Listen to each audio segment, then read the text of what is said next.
নমস্কাৰ দৰ্শকসকল আপোনালোক সকলোকে অমূল্যবাণীলৈ স্বাগতম জনাইছোঁ। আজিৰ ভিডিঅ'টোৰ বিষয় হৈছে ধন আকৰ্ষণ কৰাৰ এটা প্ৰাচীন গুপ্ত উপায় আপোনালোকলৈ আগবঢ়াইছোঁ। এই উপায়টো আপোনালোকে ঘৰত যিকোনো ঠাইত শান্ত পৰিৱেশত বহি কৰিব পাৰিব।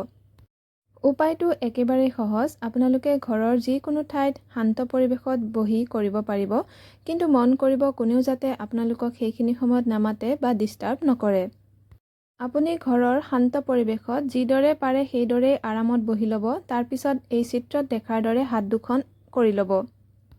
হাত দুখন এইদৰে কৰাৰ পিছত আপুনি চকু বন্ধ কৰিব আৰু আগৰ ভিডিঅ'ত যে মই মন্ত্ৰটো দিছিলোঁ সেই মন্ত্ৰটো এতিয়া মনে মনে জপ কৰিব আৰু ৰাতিপুৱা 5 মিনিট, দুপৰীয়া 5 মিনিট আৰু ৰাতি 5 মিনিট, মুঠতে আপোনালোকে প্ৰত্যেক দিনাই 15 মিনিটকৈ জপ কৰিব।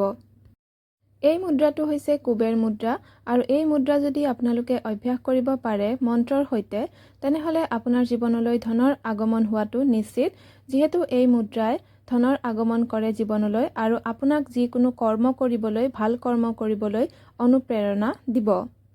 মানে যিসকলে উপাৰ্জনৰ পথ বিচাৰি পোৱা নাই তেওঁলোকে কোনো উপাৰ্জনৰ পথ বিচাৰি পাব, বা আপোনালোকে যদি চাকৰি বিচাৰিছে চাকৰিও পাব, বা আপোনালোকে ব্যৱসায়ত উন্নতি কৰিব পাৰিব। মানে যিকোনো প্ৰকাৰে আপুনি কৰ্ম কৰি ঘৰলৈ ধনৰ আগমন কৰিব পাৰিব। মুদ্ৰাটো আপোনালোকে এইদৰে অভ্যাস কৰিব লাগিব অতি কমেও 40 দিন। তাৰপিছতো আপোনালোকে সদায় কণ্টিনিউ কৰিব পাৰিব। কোনো অপকাৰ নকৰে, কেৱল উপকাৰেই কৰিব সদায়। আৰু আপোনালোকে লগে লগে এই মন্ত্ৰটো জপ কৰিব। মন্ত্ৰটো মই পুনৰ আজি দি দিছোঁ।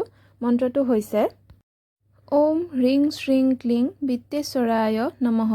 এই মন্ত্ৰটো বিশেষ শক্তিশালী, যিহেতু এই মন্ত্ৰটোত মা দুৰ্গাৰ বীজ মন্ত্ৰ, মা লক্ষ্মীৰ বীজ মন্ত্ৰ আৰু ভগৱান শ্ৰীকৃষ্ণৰ বীজ মন্ত্ৰ লগ হৈ আছে, আৰু লগতে আছে কুবেৰৰ মন্ত্ৰ।